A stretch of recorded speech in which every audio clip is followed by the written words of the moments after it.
Hello and welcome to Season 2 of Scheming, the Place North podcast that gives property folk a platform to talk about 3 schemes they think about a lot. I'm your host, Dan Whelan, Deputy Editor of Place Northwest.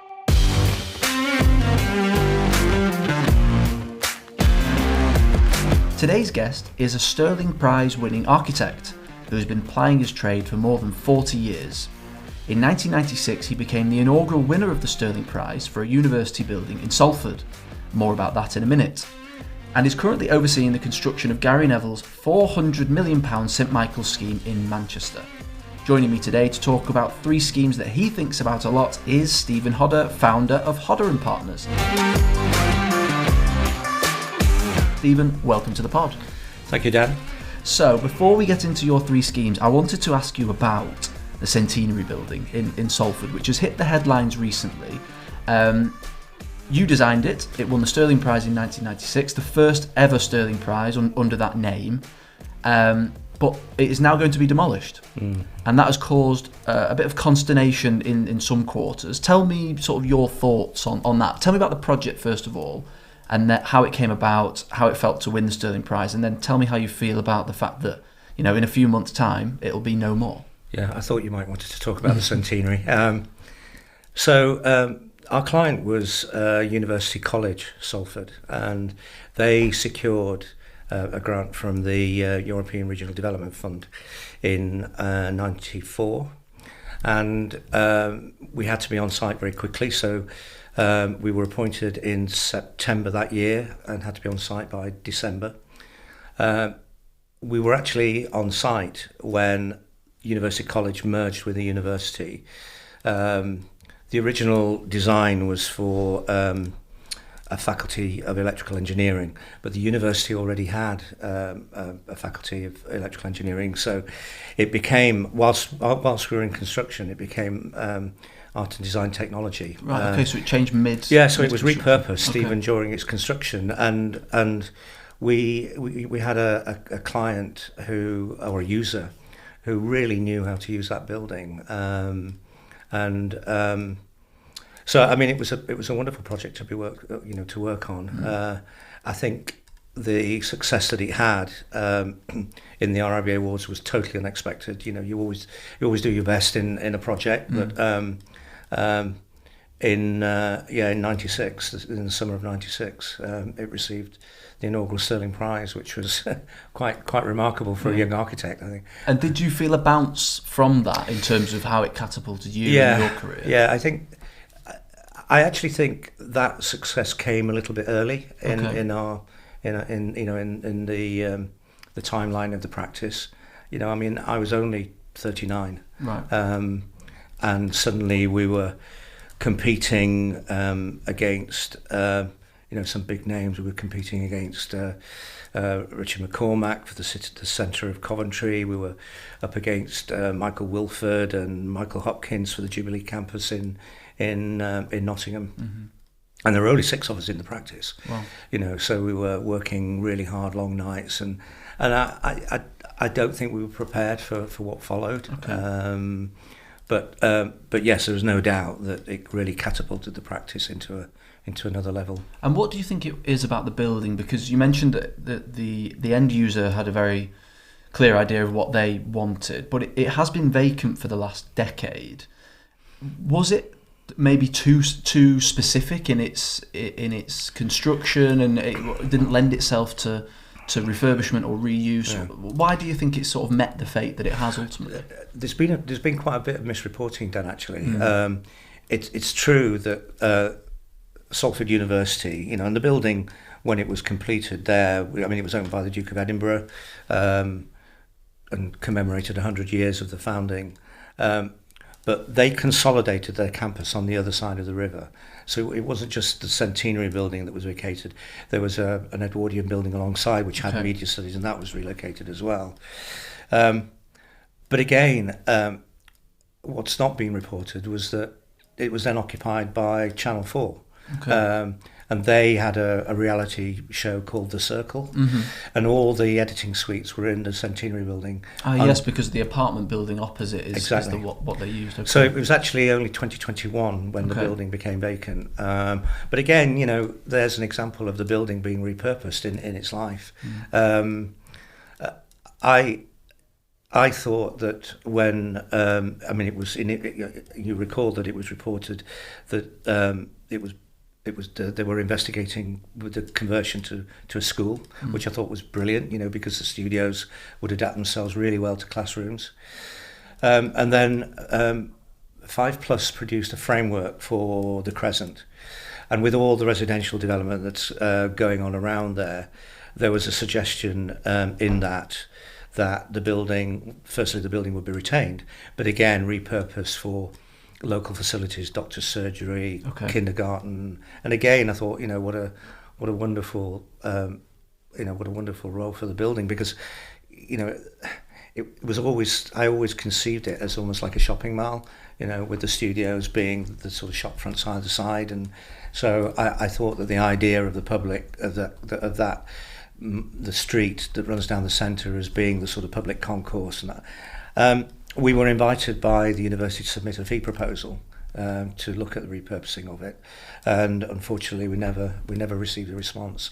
And then in July last year, by now, as you'll be aware, the partnership of the university, the city, and ECF had won the opportunity to develop the framework. I was called to a meeting and was told that, you know, rather than me hear it secondhand from the press, but there was a proposal to look at the demolition of it, and for me to sort of think about what my response might be. And how did you feel when you heard that they were planning to knock it down?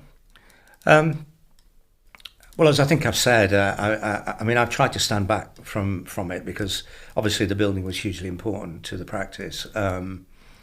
I inevitably received it with a degree of sadness, but what I did say to them, and I tried to be quite, you know, level-headed and say, look, you know, you need to be certain that you've left no stone unturned to see whether or not you could repurpose that building, because it will be newsworthy.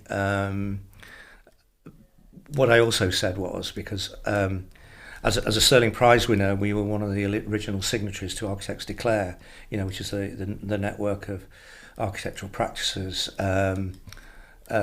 committed to climate and biodiversity emergency, or addressing it. And also, for up until last year, I was chair of the Construction Industry Council's Climate Change Committee. So on the whole issue of carbon, I said I'll have to think about it. I just can't support the idea of a building which is only 30 years old being demolished. So I tried to sort of detach myself from the fact of the significance of the project, but really just on the issue of carbon, it was, you know, I sort of expressed concern. Of course, thereafter, the Architects Journal, they picked it up, and of course, as you'll have read, the 20th Century Society then made an application to list, but unfortunately, Historic England declined to list it. So yeah, I mean, it's a story that really resonated with our readers. There was a lot of response in the comments section. You know, varying views, to be honest. Some who felt like you that they shouldn't be being demolished. Some happy to see it go for redevelopment. So it has really divided opinion. Let's talk about Hotspur Press, because it's similar in a way, in that there was recently a listing application. At the time of recording, it was this week that was turned down, or late last week that was turned down by the Department of Culture, Media and Sport, meaning that the development project that you've been involved in can go ahead. So tell us a little bit about Hotspur Press. So we've been working on the Hotspur Press for so many years, and we've interrogated so many uses for that building. And it's just for people who aren't aware, it's an old printing press and former mill. It was a cotton mill before that. And then a printing press on Gloucester Street in Manchester. Yeah, from the early 19th century. And in fact, at one time had been owned by John Rylands. Okay. But when it was converted to the printing press, I mean, the heart and soul was absolutely ripped out of the building. And apart from the external skin, there really isn't a great deal left. One of the issues with that building is that because it's early 19th century, inside the structure is timber and built into the external wall. And of course, since all the recent regulatory changes, because of that, the structure is redundant. If it's being to be converted to residential, that structure can't be retained. So Manor came along with a really, for me, quite an exciting proposal to convert and obviously build. We already had an extant consent for a tower within the wall, albeit a residential, which was not feasible.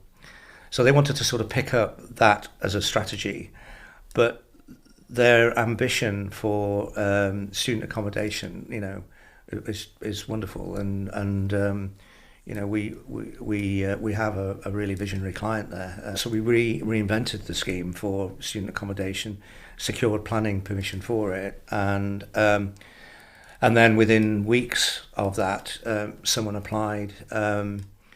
To have the building listed, in the belief that the mill represented a transition from water to steam power. Okay. In the end, Manor appointed one of the foremost authorities in the country who demonstrated that was simply not the case. That I believe that there'd never been a water powered mill on the Medlock because there just simply isn't the flow of water. Okay. That, of course, has delayed the project 8 months. Student accommodation is very seasonal, of course. Mm-hmm. It has to be delivered by the beginning of an academic year. So we've used that intervening period to rationalise the scheme. It's given us a bit of time, and we've been able to. The floor plans are more efficient. We've been able to reduce the height of the building by 3 stories. We've got to go back into planning, all of which is really challenging for the programme. Yeah. That was another story that really, it frustrated a lot of our readers, that someone could apply, because it's worth noting as well that Historic England during the planning process hadn't raised any concerns, and they had been asked to list it in 2019, deemed it not worthy. So many people, when they read this story that there was a listing application that was delaying the development, were quite frustrated that one person, because it was one person, an anonymous individual, could delay this process. But hopefully now we're in a position where we can see that. And the irony is, of course, is that in seeking to list it, of all the years that we've been working on that building, we've seen a visible deterioration. And the deterioration of buildings like that is exponential. So if you actually look at what's happened, even in the last year, the notion of listing it was potentially more damaging, because, as I said, there's no way that we could repurpose that building for student accommodation. And student accommodation was probably the only viable solution for its redevelopment. In listing it, it would have actually prevented that because we couldn't retain the structure.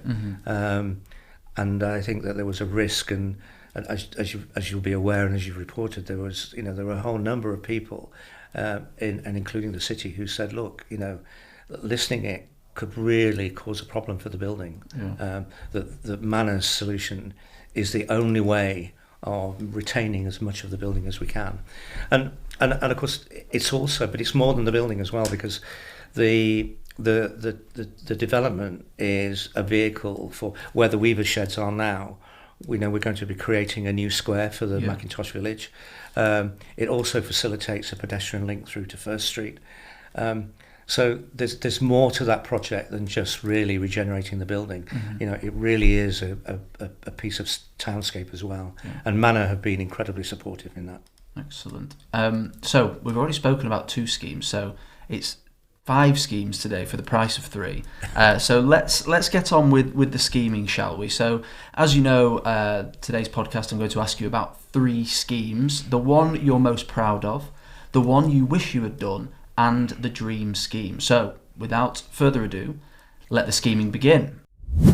Stephen, tell us about the scheme that you are most proud of in your long and illustrious career. Yeah, it's got me thinking. I could have spoken about the centenary, of course, but I knew that you wanted to raise that. I could have spoken about St Catherine's College, Oxford, where we extended the work of the great Danish architect Arne Jacobsen. And even the RHS Garden Bridgewater. I'd like to turn to that later. Yeah. So in the end, I concluded I wanted to talk about the Corporation Street footbridge. Yeah, not one I was expecting, to be honest. Oh, really? Yeah, I don't know why. Maybe you can prove me wrong, but yeah, if you think about some of the schemes you've just mentioned there, this is very different to those, and on the face of it, more modest, you would say, but obviously there's a wider impact and a wider narrative around absolutely it. Absolutely right. So, of course, the original bridge sat. The terrorist attack in June '96.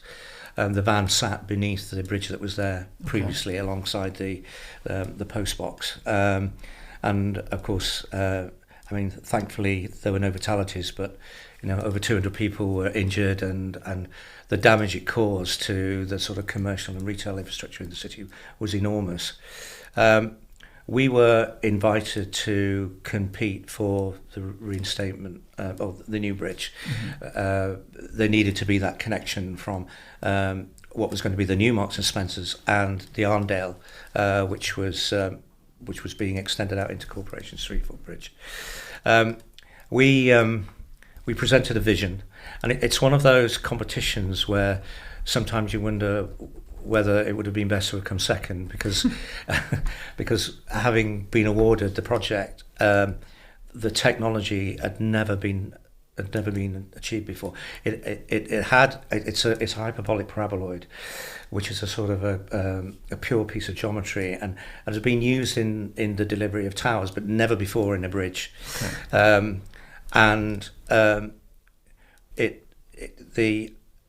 the sort of ensuing period, there were so many constraints. The bridge had to be a head clearance of to the street of 5.4 metres. The lease arrangements were such that at its narrowest point it couldn't be wider than 2.7 metres. Amazing that you remember all these figures. Well, I'm scarred with. There was always going to be a 1.8 metre section change between the new Marks and Spencer and the Arndale build out. So the idea of a ramp that sort of passed through this sort of glass tube was always the idea, but the ramp doesn't contribute to the structure in any way. Building control were basically saying that as the ramp passes through the narrowest part of the bridge, it couldn't be any lower than 2.1 metres. The constraints were Marks and Spencer's. I mean, remember, Marks and Spencer wasn't there. The bridge had to be supported between 2 roof-supporting columns. They weren't there. Okay. The Arndale Centre was not there. The build-out was not there. And it got to the point where I actually went to see, it was Manchester Millennium that were tasked with the regeneration, Alison Nimmo. And I said to her, look, just give me 24 hours to see if I can actually deliver this.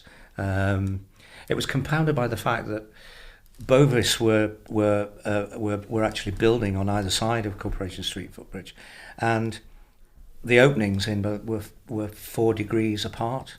There was a shift of 40. If you stand at the bridge now, you'll see it doesn't go directly across. It's a slight 4 degrees, and yet we were dealing with a structure which was a pure piece of geometry. Warren Marshall, who was the city's conservation officer at that time, always said to me, you need to think about how the bridge connects. And I had the idea of taking a cone and slicing it at 4 degrees, and so you'll see that there's a grillage at either end of the bridge at 4 degrees, which then allows that geometry to work.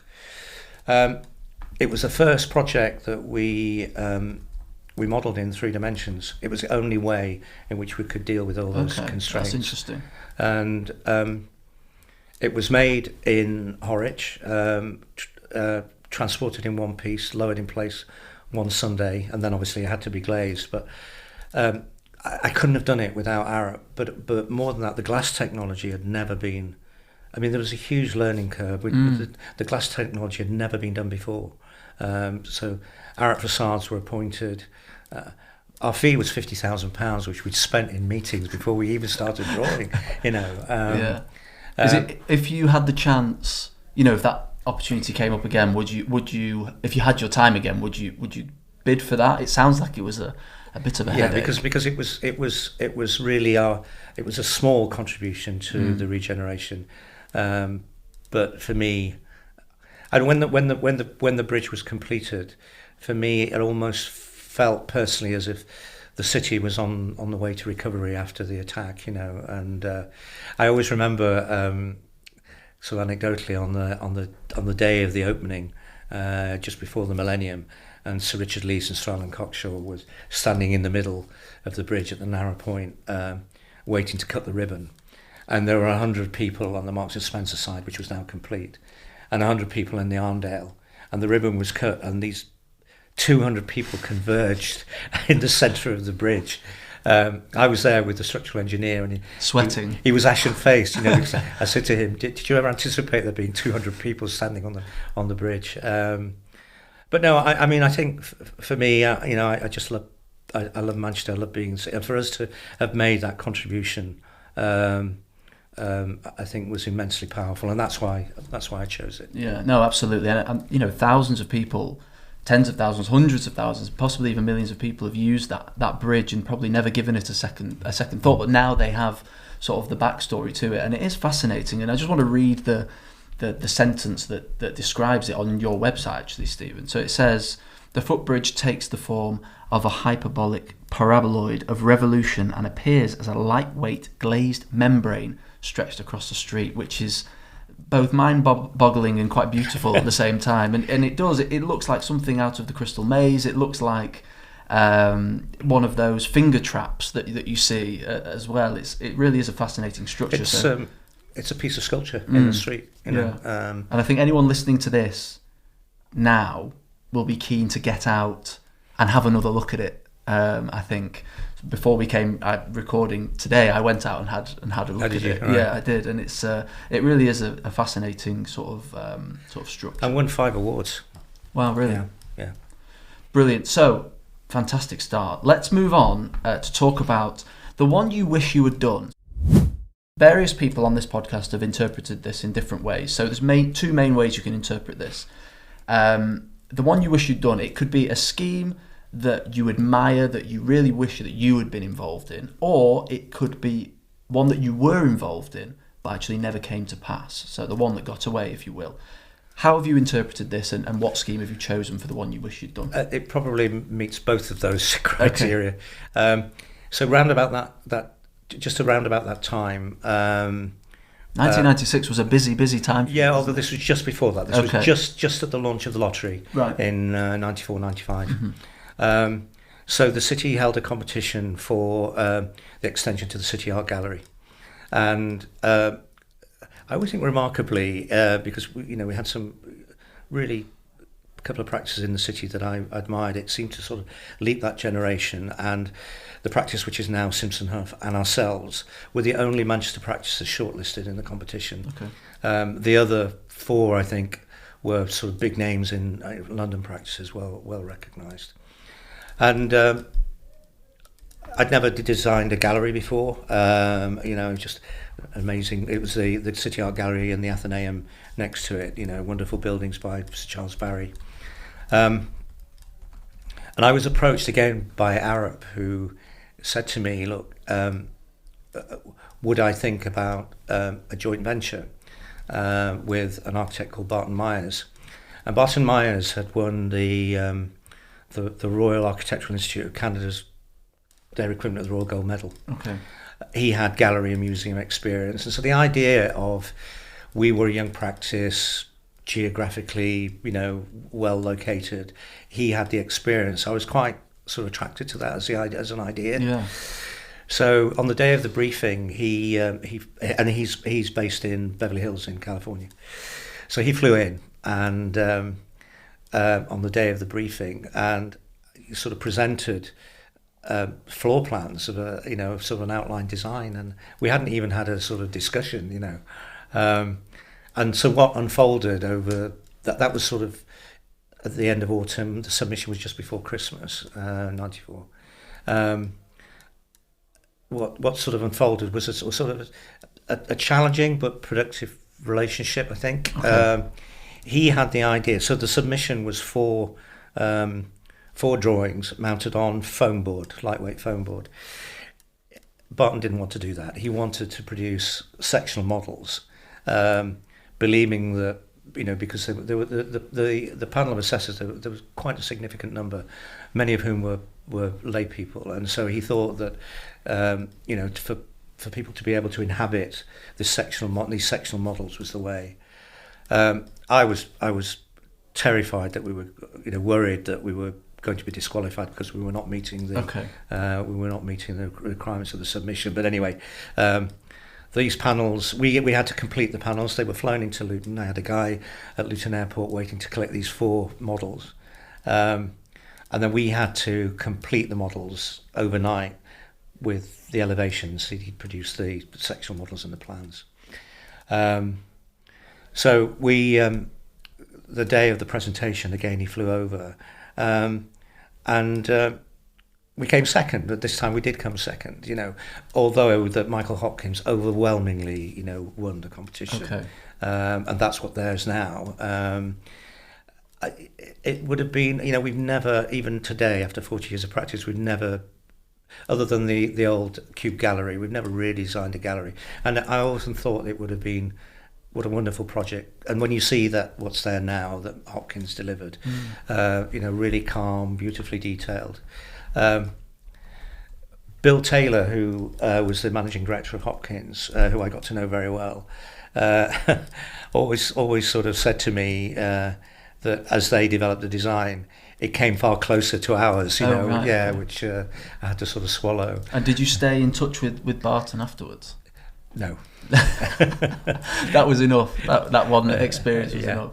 The sort of conclusion of that was that in the following year, we submitted those sectional models to the Royal Academy Summer Show, and it won the grand prize in the Royal Academy Summer Show. Oh, wow. So then obviously we sent them back to California. But yeah, that was one that it was a really interesting experience. One that got away, and but as I said, what's there now, I think is just a very calm, beautifully detailed, as Hopkins architects. I really admire their work and what they've delivered there. Yeah, and as you mentioned, just before we move on to the Dream Scheme, did a bit of reading around the original gallery. Obviously, you mentioned that it was Sir Charles Barry who designed it.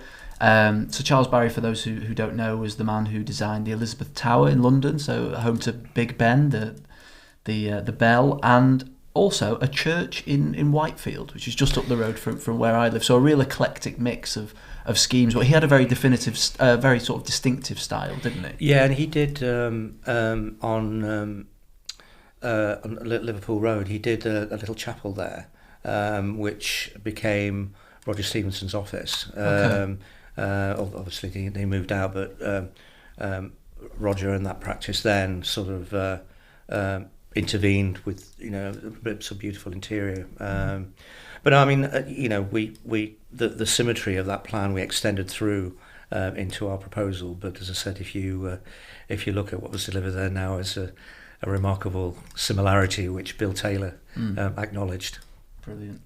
Okay, finally then, last but not least, the Dream Scheme. So this is one that, we let your imagination run a little bit wild. So one scheme that you would love to do that's not yet been done. Money is no object, time is no object. What are you doing? What's your dream scheme? Yeah, I struggled with this, and in the end concluded that that dream scheme is actually one that's capable of being realised, albeit, as you mentioned, I think it's going to need significant financial backing to make it happen. We won the competition for the Welcome Building at the Royal Hall, the new garden at Bridgewater, the RHS garden. I mean, to be a part of that garden, albeit with building, which has been a wonderful experience. It was envisaged that, you know, in the first year there would be 100,000 visitors. In fact, there were 1 million visitors in the first year. And what that's done for Salford and the community of Salford is quite... And RHS, again, you know, a real visionary client. I mean, that building has won so many awards.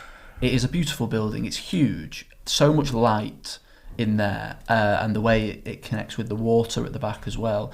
And yeah, I mean, as a former Salford resident, I got to go for free. That's a fantastic initiative that they do. Yeah, so free for Salford residents on a Tuesday. So for anyone listening who lives in Salford and you've not been yet, book off next Tuesday and get yourself down there, because it really is amazing. But the work is not finished, is it? No. I mean, firstly, again, in pushing the carbon agenda, because the RHS have a really strong sustainability policy. We pushed it as hard as we've ever done in any building, and but as you say, the garden was always anticipated to be delivered in 3 phases. Okay. So the second phase will be an arboretum off Lee Road, but the dream project is the possibility. The RHS, it's not just about the garden centres. They have a very considered education programme and horticulture, and so the idea of a horticultural college on the site of the the Worsley New Hall, which originally was designed by Edward Blore for the first Earl of Ellesmere. Beneath the basement is still there; it's filled in, and alongside it is again buried into the ground is a Cold War bunker, which obviously is not accessible to the public. So the sort of romantic in me sort of thinks, you know, the idea of sustaining an education programme, developing a horticultural college, somehow re-excavating the basement, and so that there's a memory of Blore's Gothic masterpiece, and somehow connecting to the Cold War bunker, that sort of new and old, but again, even taking the whole carbon agenda one step further, you know, producing a building which is net zero. The RHS, they receive no money from central government. It's all funded by, you know, sort of benefactors and membership and so on. Whether it will ever happen, I hope so, because that would complete, you know, what was started in delivering the garden for Salford. So that's a dream project, and one that could happen. And as I said, that I think that would complete what will be a garden, not just for this generation, but for future generations. Absolutely. As well. Yeah, it preserves its legacy, doesn't Absolutely. it, I think? And that sounds absolutely fascinating. The Cold War bunker. Yeah, oh yeah. Have you been down there? No, okay. no. There are photos. What used to be Salford Archaeology, they did the excavation of the basement, and there are photos on the website of that. I mean, I think it was used as a sort of rifle shooting club and so on. That's sort of the bunker, you know, the ruins and the horticultural college sitting above. Yeah, that would be my dream project. Absolutely fascinating. Well, fingers crossed. We need a wealthy benefactor to come along. We do indeed. And to listen to this podcast. If you're listening out there and you have lots of money, put it into that scheme. So I think it sounds absolutely fascinating. Stephen, thank you very much for your time today and for talking to us about your 3 schemes. It's been a pleasure. And thank you very much for listening. Please do join us next week for another episode of the Scheming Podcast.